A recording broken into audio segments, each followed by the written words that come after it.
நிவாரண உதவி நல்லதா இருக்கலாம். நான் பண்ண விஷயங்கள் வந்து ஒரு ஸ்கிரிப்டட் மாதிரி தான் தெரியுது. அது எல்லாருமே சமூக வலைதளங்கள் தான் பண்றாங்க. ஒரு அம்மா என்ன பண்ணுது, யாருன்னு விஜய்னே தெரியாம எங்கேயோ போயிட்டே இருக்கு. அப்புறம் கூப்பிட்டு கொடுக்குறாங்க. ஒரு அம்மா வந்து விஜய் அவர்களோட கையை எடுத்து மேல போட்டு கத்துது. நிவாரண உதவியில ஒரு பெரிய பிரச்சனை, மாஸ்க் போட்ட பொண்ணு யாரது, எதுவுமே இல்லாம இதெல்லாம் கண்டென்ட்டா என்ன நடந்துச்சு அங்க? மாஸ்க் போட்ட பொண்ணு யாருன்னு மாஸ்க் போட்ட பொண்ணு தான் கேட்கணும். ஏன்னா செல்ஃபி எடுத்து அவங்க யாருக்கு அனுப்ப போறாங்கன்னு தெரியல. அப்படியே அனுப்பிச்சாலும் அது மாஸ்க் போட்டுருக்கீங்க, அது யாருன்னு அவங்களுக்கு தெரியுமா தெரியாதுன்னு தெரியல. நீங்க வந்து ஒரு மாஸ்க் போட்டு ஒரு செல்ஃபி எடுக்கிறீங்க, நீ உங்களுக்கு தெரியும் நீங்க மாஸ்க் போட்டு எடுத்திருக்கீங்கன்ட்டு. இதை ஸ்டேட்டஸ் வைக்கும்போது யாரும் அந்த பொண்ணு கேட்பாலாம் கேட்க மாட்டாங்க. நீங்க பிரசாந்த் அவர்களே கேட்டீங்க, பிரசாந்த் அவர்கள் இவ்வளவு நாள் பணமே நடிக்கல, திடீர்னு நிவாரண உதவி போயிருக்காரு, இது மாதிரி நலத்திட்ட உதவிகள் பண்றாரு அப்படின்னு போது நீங்க கேட்கும்போது சார் ஏன் சார் பிரசாந்த் அவர்கள் அவங்களுக்கு மார்க்கெட் வச்சிருந்தாரு, ஏன் சார் நடுவில் படம் நடிக்காம போயிட்டாரு, அதை கேட்க முடியுது அவங்களால? இல்ல, திடீர்னு என்ன பாசம் மக்கள் மீது அப்படின்னு தானே உங்களுக்கு கேட்கணும். வயலான படத்துக்கு ப்ரொமோஷன்ஸ்க்காக அவர் நிறைய சேனல்ல பேட்டி கொடுத்துட்டு இருக்காரு. ஒருத்தர் கூட இது சம்பந்தமா ஒரு கேள்வி கூட கேட்கலையே. கேட்டிருக்கலாம், மேபி அவர் இன்டர்வியூ கொடுத்துருக்க மாட்டாரோ என்னவோ. ஏன் கொடுக்குறாரு கொடுக்கலங்க, ஒருத்தர் கூட அது சம்பந்தமா ஒரு விஷயம் எல்லாமே படத்தை பத்தி மட்டும் தான் கேட்கறாங்க. படத்தை பத்தி போயிட்டாரு.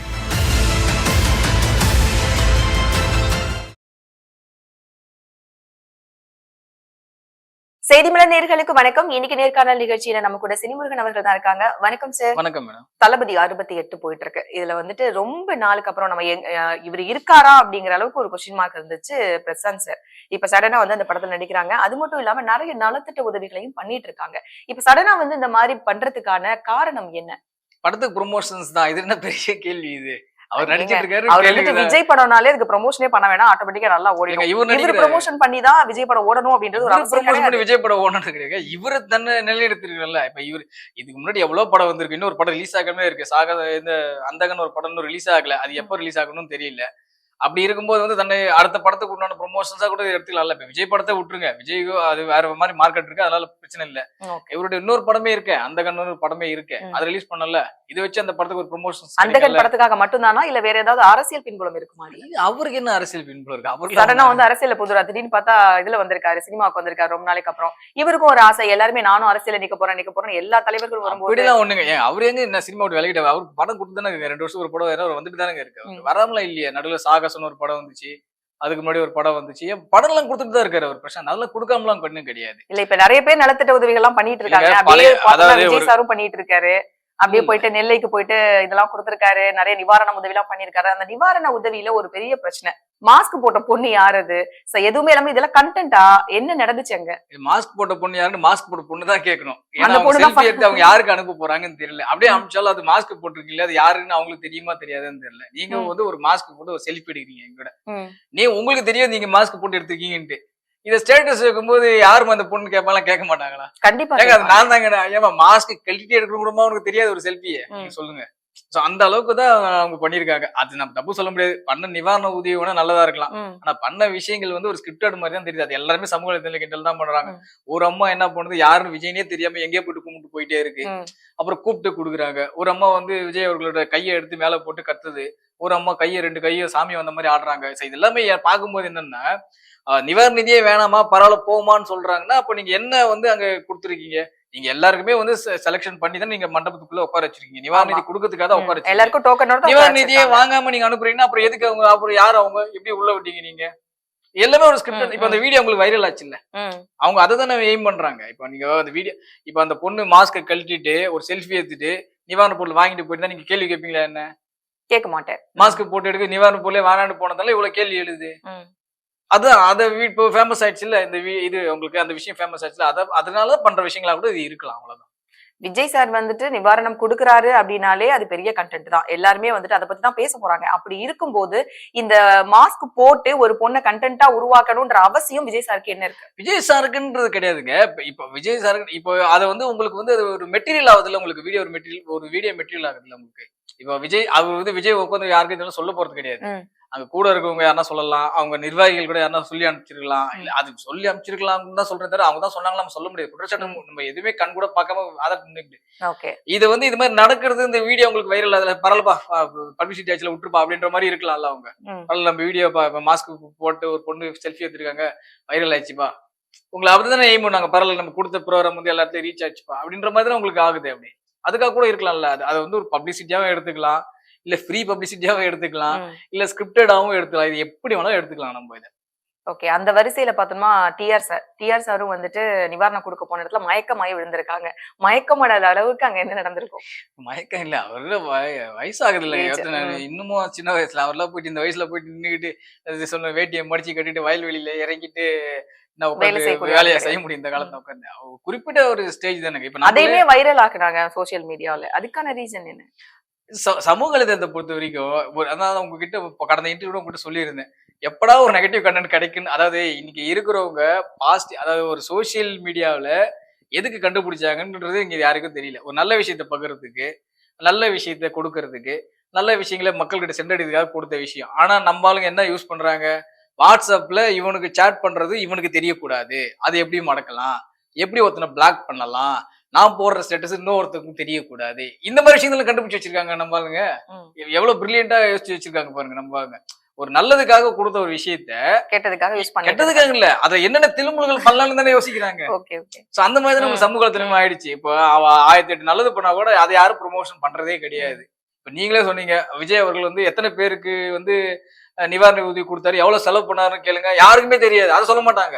எத்தனை பேருக்கு நிவாரண உதவி கொடுத்தாரு, எவ்வளவு செலவு பண்ணாரு, அதை சொல்லுங்க. யாரும் சொல்ல மாட்டாங்க. மாஸ்க் எடுத்து போட்டது நான் தான்பா விஜய், ஏமா நான் தாமா விஜய், இதுலதான் ட்ரெண்ட் பண்ணிட்டு இருக்காங்க. அப்போ சமூக வலைதளத்துல என்ன தேவைப்படுது? பாசிட்டிவ் விட நெகட்டிவ் தான் இப்ப தேவைப்படுது. இங்க இருக்கிறவங்களுக்கு நெகட்டிவ் தான் நீங்க விரும்பி பாக்குறீங்க. அப்ப இருக்கும்போது என்ன ஆகும்? டிஆர் அவர்கள் இங்க இருந்து சென்னையில இருந்து தூத்துக்குடி போயிட்டு நிவாரண உதவி கொடுத்தார், தேவையில்லை. டிஆர் அவர்கள் நிவாரண நிதி கொடுக்கும் போது மயங்கி விழுந்தார், எங்களுக்கு அதுதான் தேவை. ஆமா. சோ அப்படித்தானே இன்னைக்கு எய்ம் பண்றாங்க. அப்படித்தானே ஆகுது. இப்ப நீங்க பிரசாந்த் அவர்களே கேட்டீங்க. பிரசாந்த் அவர்கள் இவ்வளவு நாள் பணமே நடிக்கல, திடீர்னு நிவாரண உதவி கொடுத்து போயிருக்காரு, இது மாதிரி நலத்திட்ட உதவிகள் பண்றாரு அப்படின்னு போது நீங்க கேட்கும்போது சார் ஏன் சார் பிரசாந்த் அவர்கள் அவங்களோட மார்க்கெட் வச்சிருந்தாரு, ஏன் சார் நடுவில் படம் நடிக்காம போயிட்டாரு, அதை கேட்க முடியுது அவங்களால? இல்ல. திடீர்னு என்ன பாசம் மக்கள் மீது அப்படின்னு தானே உங்களுக்கு கேட்க தோணும். ஆமா, திடீர்னு ஒரு அப்ஸ்காண்டான ஒரு பர்சன் திரும்பி என்ட்ரி கொடுக்கும்போது அந்த மாதிரி அதுதாங்க சொல்றேன். நீங்க பாசிட்டிவ் விஷயத்தை விட நெகட்டிவ் விஷயத்த நீங்க மக்களே விரும்ப ஆரம்பிக்கிறாங்க. நெகட்டிவான விஷயங்கள் தான் பார்க்கணும்னு சொல்றாங்க. ஒண்ணும் இல்ல, ஒரு மனிதர் வந்து இந்த மாதிரி ஒரு அச்சீவ்மெண்ட் பண்ணிருக்காரு அப்படின்னு ஒரு வீடியோ போடுங்க, பார்க்க மாட்டான்.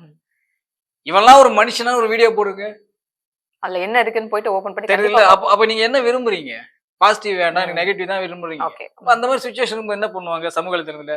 எங்க ஒரு நடிகருக்கு நெகட்டிவ் விஷயம் கிடைக்குது அப்படின்றத எய்ம் பண்றாங்க. அதனாலதான் உங்களுக்கு அந்த விஷயங்கள்லாம் வந்து பூதாகரமா வெடிக்குது சமூக வலைதளங்களை பொறுத்த வரைக்கும். ஓகே. இதே மாதிரி பூதாகரமா வெடிச்ச ஒரு விஷயம் இவான் சிவகார்த்திகேயனோட இஷ்யூ. அந்த நேரத்துல பாத்தீங்கன்னா சிவகார்த்திகேயன் வாய் திறக்கவே இல்லை, எந்த விதமான ஒரு வீடியோவும் அப்லோட் பண்ணவே கிடையாது. இப்ப அயலான் படத்துக்கு வந்து ப்ரொமோஷன் கொடுத்துட்டு இருக்காரு. இவ்வளவு நாள் அவர் எங்க போயிருந்தாரு? ஏன் அதை பத்தி எந்த விதமான வாய் திறக்கவே கிடையாது அவரு? இல்ல அவரு வாய் திறக்கலன்றதுடைய அதை பத்தி சம்பந்தமா யாருமே ஒரு கேள்வி கூட கேட்கலையே சிவகார்த்திகேயன் அவர்கள்கிட்ட. இப்ப அதுவே ஒரு இது தோணுது இருக்குதுல்ல நமக்கு. ஏன் இவ்வளோ விவாதம் நடந்துட்டு இருக்கு, இவ்வளவு விஷயங்கள் நடந்துட்டு இருக்கும் போது ஒரு சேனல்ல கூட நீங்க அயலான் படத்துக்கு ப்ரொமோஷன்ஸ்க்காக நிறைய சேனல்ல பேட்டி கொடுத்துட்டு இருக்காரு. ஒருத்தர் கூட இது சம்பந்தமா ஒரு கேள்வி கூட கேட்கலையே. கேட்டிருக்கலாம், மேபி அவர் இன்டர்வியூ கொடுத்திருக்க மாட்டாரோ என்னவோ.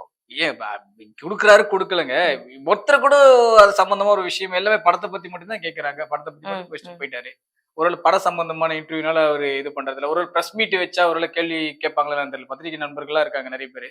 ஒரு அவங்க வந்து கேட்கறதுக்கு வாய்ப்பு இருக்கு. அதுக்காக பிரஸ் மீட் ஏதாச்சும் நடந்தா அந்த இடத்துல இது கேட்கறதுக்கு வாய்ப்பு இருக்கு. இது பர்சனலா படத்தோட இன்டர்வியூனால யாரும் கேட்கல போலுக்குது. பிரஸ் மீட்டுக்கு வந்தா இந்த மாதிரி ஒரு क्वेश्चंस வரும் அப்படி தெரியாம அவர் வந்திருக்க மாட்டாரு. இல்ல இது பிரஸ் மீட் பண்ணல. இவர் வந்து ஆடியோ லான்ச் பண்ணாரு. பிளஸ் வந்து யூடியூப் சேனல்ஸ் இல்ல பிரஸ் மீட்னு ஒரு நடந்துச்சு அப்படினா இந்த மாதிரி ஒரு விஷயத்தை அவர் ஃபேஸ் பண்ணனும்ன்றது அவருக்கு தெரியாம வெளிய வந்திருக்க மாட்டாரு. பிரஸ் மீட் வச்சார்னா கண்டிப்பா வந்து இந்த क्वेश्चंस கண்டிப்பா யாராச்சும் ஒருத்தருக்கு எழுப்புவாங்க. கண்டிப்பா எழுப்புவாங்க. அதுல மாற்று கருத்தே கிடையாது.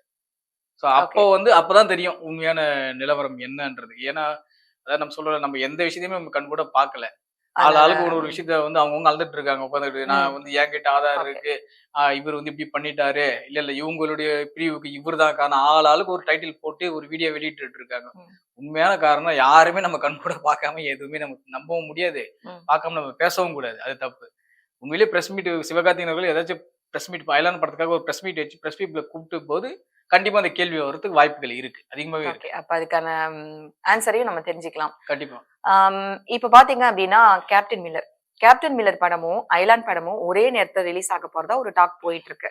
இப்போ வளர்த்த கிடா மார்ல பாயுது அப்படிங்கிற மாதிரி ஏத்தி விட்ட தனுஷ்கிட்டயே வந்து மோத போறாரா சிவகார்த்திகேயன்? அப்படிலாம் அந்த அந்த மாதிரிலாம் ஒரு இதுவுமே கிடையாதுங்க. இப்போ ஒரு படத்த வந்து நீங்க வளர்த்து விட்டவர்கள் மோதக்கூடாதுன்னு எந்த சட்டமும் இடம் கிடையாது. ம். தமிழ் சினிமா அப்படின்னு சட்டம் இருக்கலாம் அப்படிலாம் ஒண்ணும் கிடையாது. சட்டம்லாம் எதுவும் கிடையாது. இருந்தாலும் அவங்களுக்குள்ள ஒரு மனசு இருக்கு இல்லையா? சோ நமக்கு இல்ல அவங்களோட நம்ம போட்டி போடணுமா? போட்டி போட்டா நம்மளால இது எப்படி நீங்க போட்டின்னு எடுத்துக்க முடியும்? ஒரு ஃபெஸ்டிவல்ன்னும் போது வந்து நிறைய லாங் லாங் வீக்கெண்ட் இருக்கு. 6, 7 நாள் லீவ் இருக்கு. விட்டா நமக்கு வசூல் படம் நல்லா இருந்தா வசூல் நல்லா போக இப்ப போகுது. நிறைய படங்களை நம்ம பாத்துட்டோம். விஜய் படமா இருக்கட்டும், அஜித்தா இருக்கட்டும், 2 பேருமே சேர்ந்து வந்து ரிலீஸ் ஆகுது தீபாவளி டைம்ல. இதனால என்ன ஆகுது அப்படின்னா, கலெக்ஷன் தான் வந்துட்டு ப்ராப்ளம் ஆகுது. இவங்களோட 2 படத்தையும் தனித்தனியா ரிலீஸ் பண்ணா கலெக்ஷன் ரீதியா நல்ல ஒரு அப்படி கலெக்ஷன் அதுதாங்க நானும் சொல்ல வரேன். இப்போ நீங்க தீபாவளின்னும் போது வந்து ஒரு 2 நாள் ஹாலிடே. ம். பொங்கல்ன்னும் போது பாத்தீங்கன்னா 2 வீக்கெண்ட் வந்துரும். உங்களுக்கு எப்படி பார்த்தாலும் கேப்ல 2 வீக்கெண்ட் வந்துரும். சாட்டர்டே, சண்டே, அடுத்த சாட்டர்டே, சண்டே நடுவுல ஒரு 2, 3 நாள் ஹாலிடேஸ் வந்துரும். இப்ப இந்த பொங்கல் பாத்தீங்கன்னா திங்கள், செவ்வாய், புதன் வரைக்குமே லீவு. சாட்டர்டே 5 நாள் லீவ் இருக்கு. ம். அடுத்தது வியாழன், வெள்ளி போயிட்டு திரும்ப அடுத்த சாட்டர்டே, சண்டே வந்து உங்களுக்கு இது வருது. திரும்ப வந்து அதுக்கு அடுத்த வீக்கெண்டும் பாத்தீங்கன்னா 25, 26, 27, 28 அத்தனை நாள் லீவ் வருது. ம். சரிங்களா? உங்களுக்கு அத்தனை கவர்மெண்ட் ஹாலிடேஸ் இருக்கும்போது அவங்க என்ன பிளான் பண்றாங்க? இவ்வளவு கவர்மெண்ட் ஹாலிடேஸ் இருக்கு. எனக்கு தெரிஞ்சு ஒரு 3 நாள் படம் கூட ரிலீஸ் பண்ணலாம் அந்த பொங்கல் ஃபெஸ்டிவல்ல. இப்போ ஓகே. ஒரு பெரிய நடிகர்கள் படம், இப்போ ரஜினியோ, ஒரு அஜித்தோ, ஒரு விஜயோ, கமல் மாதிரி படம் தான் 2 நடிகர்கள் படம் போகலாம். இப்ப அடுத்த கேட்டகரியில இருக்க நடிகர்கள் படம் வந்து 4, 5 நடிகர்கள் படம் கூட வரலாம். தப்பே கிடையாது. ஏன்னா இப்ப தமிழ்நாட்டுல இவங்களுடைய வேல்யூ என்ன, இவங்களுக்கு எவ்வளவு ஷேர் எடுக்கும் அப்படின்றது எல்லாருக்குமே தெரியும். ஒரு தனுஷ் படம் என்ன ஷேர் எடுக்கும், ஒரு சிவகார்த்திகேயன் படம் என்ன தமிழ்நாட்டுல ஒரு வசூல் பண்ணுன்றது தெரியும். ம். சோ அப்படி இருக்கும்போது வரலாம். அதெல்லாம் இது வந்து இது வந்து தனுஷுக்கு போட்டியோ, தனுஷ பழி வாங்கணும்னு சிவகார்த்திகேயன் இறங்கிட்டாரு. இவங்க இதுல வந்து எல்லாம் இவங்க 2 பேருக்கும் ஈகோ கிளாஷ் ஆகுமா? ஈகோலாம் ஒண்ணும் கிளாஷ் ஆகுது. ஏன் அவங்களாம் இப்போ நேர்ல பார்த்தா பேசிட்டு தான் இருப்பாங்க. அதெல்லாம் ம். ஒண்ணுமே கிடையாதுங்க. அதாவது இந்த காமெடி சொல்லுவாங்கல்ல, ஒரு கிளையில் இருந்த ஆறுகள் வெவ்வேறு பாதையில் சென்றன. மீண்டும் சந்தித்த போது பேச முடியவில்லையேன்னு சொல்லும்போது கவுண்டமணி பலால அரைஞ்சு ஆறு எப்படிடா பேச அப்படின்னால அந்த மாதிரி தான் இருக்கு. நீங்க இவங்க கேக்குறது இவங்க பண்ணிக்கிட்டு இருக்குது எல்லாமே எல்லாமே வந்து ஒரு பப்ளிசிட்டிக்காக பண்றது தாங்க. இவங்க ம். எல்லாருமே என்ன சிவகார்த்திகேயன் தனுஷ் மோதல் இவங்களே கிளப்பி விடுவாங்க. அவங்க நேர்ல பார்த்தாங்கன்னா என்னடா எப்படிடா இருக்குன்னு பேசிட்டு போயிட்டே இருக்க போறாங்க. அவங்க சம்மந்தமே இருக்காது இவங்க பேச.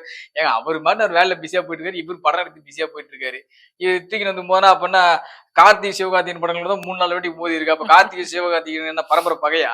ம். இல்ல குடும்ப தகராறு 2 பேரும். ஒண்ணும் கிடையாது. ஒரு ஃபெஸ்டிவல்ல 2, 3 இதுல படங்கள் இவங்களை வரதான் பத்தி நம்ம செய்யும். எதுக்கு பேசுறோம் அப்படின்னா, இவர் சிவகார்த்திகேயன் வளர்ந்ததுல ஒரு பார்ட் வந்து கண்டிப்பா வந்து தனுஷ்க்கு இருக்கு அப்படிங்கும் போதுதான் நம்ம இவங்களை பத்தி மட்டும் நம்ம பர்டிகுலரா கேக்குற மாதிரி ஆயிடுது இல்லையா? இல்ல அதாவது அவங்களுக்குள்ள எந்த பிரச்சனையும் இல்ல. அதெல்லாம் ஒண்ணுமே கிடையாதுங்க. ம். அதாவது இவரு வந்து வளர்த்தவர் கூடயே படத்தை மோத விடுறாருலாம் ஒண்ணுமே கிடையாது. அப்படி பார்த்தா தமிழ் சினிமால எவ்வளவு நடிகர்கள் படம்லாம் பெரிய பெரிய நடிகர்கள் படங்கள் கூட மோதி இருக்கு. ம். இப்ப விஜயகாந்த் அவர்கள் வளர்த்த ஒரு நடிகர்கள் படங்கள் எவ்வளவு நடிகர்கள் படம் விஜயகாந்த் படங்களோட ரிலீஸ் ஆயிருக்கு.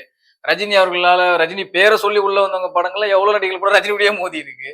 கமல் சார் அறிமுகப்படுத்தினவங்க கமல் சாரால வளர்ந்தவங்க படங்கள் எவ்வளவு படம் கமல் சாரோட மோதி இருக்கு. அப்ப வந்து அவங்களால வந்து நம்ம போட்டி நிறுத்த முடியுமா? வளர்த்த கடை மாறல பாயின்னு நிறுத்த முடியுமா?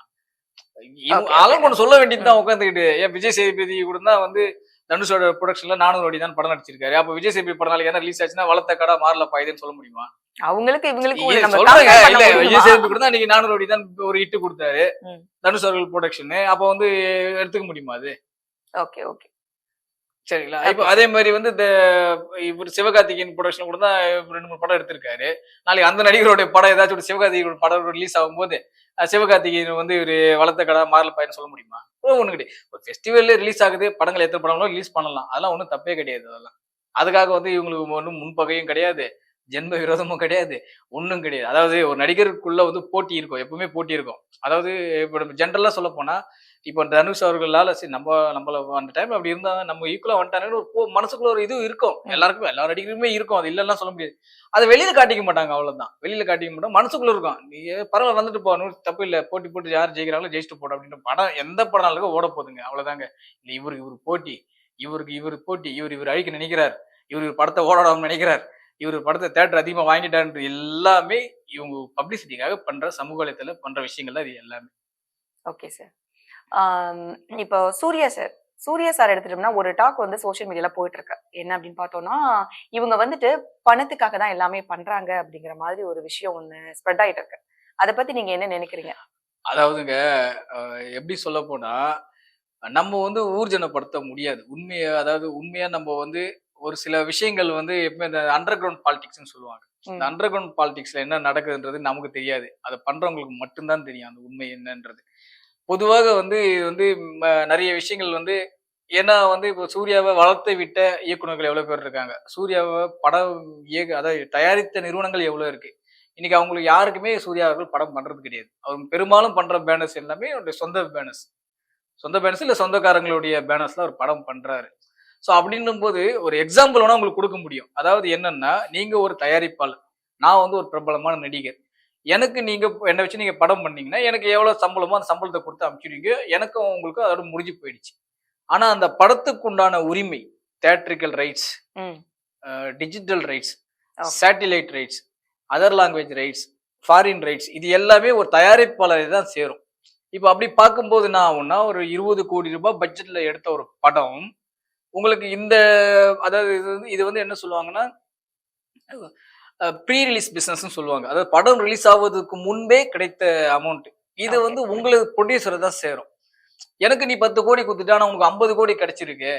நான் ஏன் உனக்கு நான் படம் பண்ணணும்? நான் என் சொந்த பேனர் ஒண்ணு நான் ஓப்பன் பண்ணி நானே படம் எடுத்துட்டு நானே போயிடுறேன் அப்படின்ற மாதிரி இன்னைக்கு நிறைய நடிகர்கள் ஒதுங்கி போனதுனால தான் பழைய நடிகர்கள் யாரும் இன்னைக்கு பழைய தயாரிப்பாளர்கள் யாருமே இன்னைக்கு படம் எடுக்க முன் வர்றதே கிடையாது.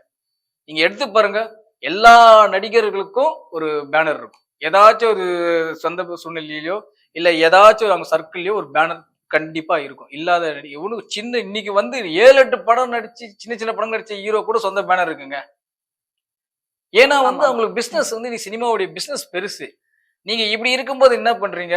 ஒரு படமும் நல்ல படம் வர்றதே கிடையாது. எல்லாம் குப்பை படம். உட்காந்துக்கிட்டு ஒரு நடிகர் லிஸ்ட் எடுத்து பாருங்க. அந்த நடிகருடைய கடைசி சூப்பர் ஹிட் படம் எதுன்னு யோசிச்சு பாருங்க. நீங்களே யோசிப்பீங்க. ஒரு நடிகருடைய கடைசி ஹிட் படம் என்ன?